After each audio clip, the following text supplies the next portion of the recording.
ఇంతింతై వటుడింతై.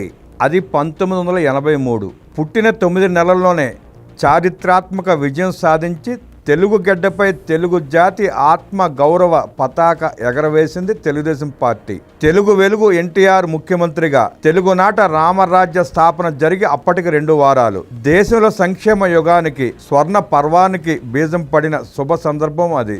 ఆ సంతోష సమయాన 1983 జనవరి 23వ తేదీన ఎన్టీఆర్ కు మనవడు పుట్టాడు. నారా చంద్రబాబు నాయుడు భువనేశ్వరి దంపతుల కుమారుడిగా పుట్టిన ఆ మనవడి పేరు నారా లోకేష్. తాత తండ్రి ఇద్దరూ రాజకీయాల్లో ఉన్నప్పటికీ ఆ ప్రభావం కొడుకు మీద పడకుండా ఒక మామూలు పిల్లాడిని పెంచినట్టే పెంచారు తల్లి భువనేశ్వరి. చదువుతో పాటు క్రమశిక్షణ, సంస్కారం, వినయ విధేయతలు వంటి అత్యుత్తమ లక్షణాలు అబ్బేలా పిల్లాడిని తీర్చిదిద్దారు. లోకేష్ టీనేజ్ కి వచ్చేసరికి తండ్రి ఆంధ్రప్రదేశ్ కు ముఖ్యమంత్రి అయ్యారు. అయినప్పటికీ లోకేష్ పై ఆ ప్రభావం ఏదీ పడలేదు. తండ్రి ధ్యాస అంతా ప్రజలపై ఉంటే లోకేష్ ధ్యాస అంతా తల్లి దగ్గర మంచి మార్కులు ఎలా కొట్టేయాలా అన్న దాని మీదే ఉండేది. అప్పట్లో మధ్యతరగతి కుటుంబాల పిల్లల టార్గెట్ అమెరికా చదువు. లోకేష్ కూడా అమెరికాలోని కార్నెగీ మెల్లన్ యూనివర్సిటీలో బ్యాచిలర్ ఆఫ్ సైన్స్, అదయ్యాక Stanford graduate school of business లో MBA పూర్తి చేశారు. అక్కడే ఉద్యోగం కూడా వెతుక్కున్నాడు. 2009లో ఇండియాకు తిరిగి వచ్చి ఎన్టీఆర్ మెమోరియల్ ట్రస్ట్ కు ట్రస్టీగా బాధ్యతలు చేపట్టి హెల్త్ కేర్ విభాగాన్ని ప్రారంభించాడు. బ్లడ్ బ్యాంకులు, హెల్త్ క్యాంపులు, మొబైల్ క్లినిక్లు అన్ని లోకేష్ ఆలోచనలే. ఈ సమయంలో అతను ప్రజలతో మాట్లాడుతున్న తీరు, పేదలకు ఏదో చేయాలని అతను పడుతున్న తపన చూసి లోకేష్ ను రాజకీయాల్లోకి తీసుకురండి అంటూ చంద్రబాబు గారికి పార్టీ నేతలు చెప్పారు. కానీ లోకేష్ కు పార్టీలో కేవలం ఒక ఉద్యోగం మాత్రమే ఇచ్చారు చంద్రబాబు గారు. 2009 ఎన్నికల్లో పార్టీకి క్యాంపెయిన్ మేనేజర్ గా లోకేష్ ను నియమించారు. అప్పట్లో అదేమంత ప్రాధాన్యత గల స్థానం కాదు. కానీ తన వినూత్న ఆలోచనలతో ఆ స్థానానికి ఎంతో విలువ ఉందని నిరూపించారు లోకేష్. ఆ రోజుల్లో దేశంలోని రాజకీయ పార్టీలకు సోషల్ మీడియా గురించి పెద్దగా తెలియదు. కానీ భవిష్యత్తులో ఇదే పెద్ద యుద్ధక్షేత్రంగా మారుతుందని ఊహించిన లోకేష్ సోషల్ మీడియా వేదికగా ప్రచారాన్ని చేపట్టారు. మొదటిసారిగా దేశంలో ఒక ప్రాంతీయ పార్టీ సోషల్ మీడియా వేదికపై నిలిచి తన ప్రత్యేకతను చాటుకుంది. 4 ఏళ్ల తర్వాత 2013లో పార్టీ యువజన విభాగానికి లోకేష్ అధ్యక్షుడయ్యారు. 2014 ఎన్నికల మేనిఫెస్టోలో ₹2కి 20 లీటర్ల మంచినీరు అందించే ఎన్టీఆర్ సుజల పథకాన్ని పొందుపరిచి ప్రజానాయకుడిగా ప్రజల పట్ల తన ఆలోచనలు ఎలా ఉంటాయో చాటారు లోకేష్. అంతేకాదు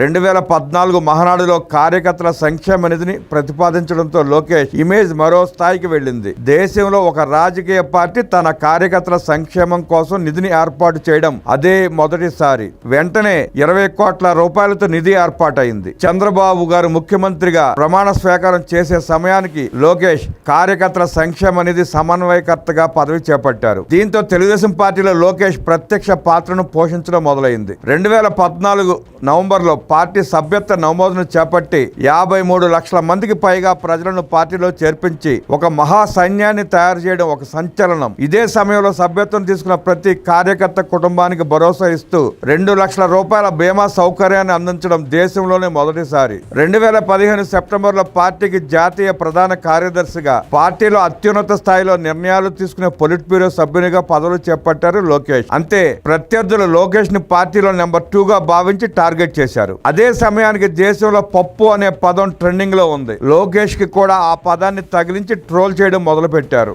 అమెరికాలో చదవడం కారణంగా తెలుగు భాష మీద సరైన పట్టు లేకపోవడమే అందుకు కారణం. అవేమీ పట్టించుకోకుండా తన పని తాను చేసుకుపోతున్న లోకేష్ ను 2017 మార్చి 30న పార్టీ ఎమ్మెల్సీగా చేసింది. ఆ తర్వాత నెల రోజులకు ఆంధ్రప్రదేశ్ రాష్ట్ర ఐటీ, పంచాయతీ రాజ్, గ్రామీణాభివృద్ధి శాఖల మంత్రి అయ్యారు లోకేష్. ఐటీ మంత్రిగా విశాఖపట్నంలో ఒకే రోజు 8 ఐటీ కంపెనీలను ప్రారంభించడం లోకేష్ సామర్థ్యానికి నిదర్శనం. అప్పట్లోనే ప్రత్యక్షంగా 30,428 ఐటీ ఉద్యోగాలను తెచ్చారు లోకేష్.